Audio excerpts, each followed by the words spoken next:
Well, fall is in the air, and there is something about this time of year that brings back some memories. One of those is Grandma's Apple Crumble. A few apples and that buttery crumble topping. Before long, the whole house smelled incredible. Today we're bringing back Grandma's Apple Crumble, warm from the oven and topped with a scoop of vanilla ice cream.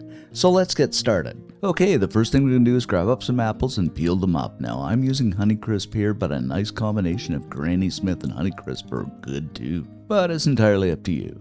Old Granny just used whatever apple she had kicking around. Then go ahead and slice them and cut those cores out.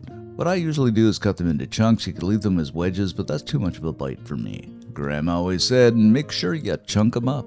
After we're all chunked up, into a casserole dish we go. The old cinnamon and sprinkle some over the top. I usually add a good teaspoon or two, something like that. Follow that up with a half a teaspoon of nutmeg. I just love nutmeg. About a quarter teaspoon of salt to extract those flavors. Then 2 tablespoons of all-purpose flour dusted over the top. And last but not least, half a cup of brown sugar. You can use white, but I just like the molasses effect of the brown. Grab up the old spoon and mix until those apples are completely coated. And when we were kids standing around watching Grandma make this, we'd say, "Grandma, this smells so good," and of course we were referring to the cinnamon.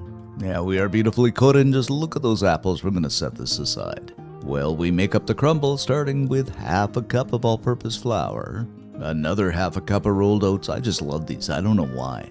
Half a cup of brown sugar, of course you can use white.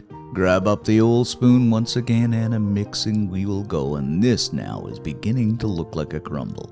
Then 6 tablespoons of cold unsalted butter, and cube that up and make sure it's cold because that is what makes the crumble. Into the mixture we go with that cold unsalted butter.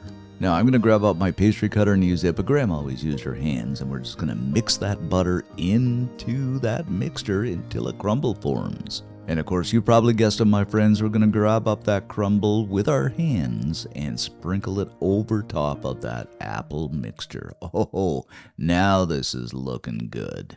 And if I recall correctly, this is something we always help Grandma do, is sprinkle in the crumble. But just look at this. It looks incredible and hasn't even baked yet. In light of that, we're going to grab it up and into a 350-degree preheated oven we go for about 35 minutes. After 35 minutes, voila, just look at this, a perfect apple crumble. Now the hard part, we're just going to let this set and cool a little bit.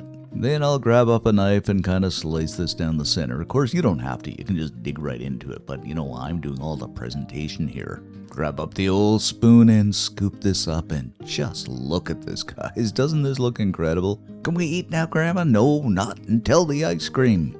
So, of course, you've got to grab up the old scoop with a scoop of vanilla ice cream over the top. Then, of course, you got to drizzle some of that apple crumble sauce over the ice cream. And there you have it, guys. Grandma's Apple Crumble, just the way we remember. It is incredible. It is warm, that wonderful taste of cinnamon, that crumble. Absolutely fantastic. And if you do make it up, leave us a comment. I love to read them. Most of all, like and subscribe. Thanks for watching, guys. Stay safe and see you Sunday in our next Humdinger video.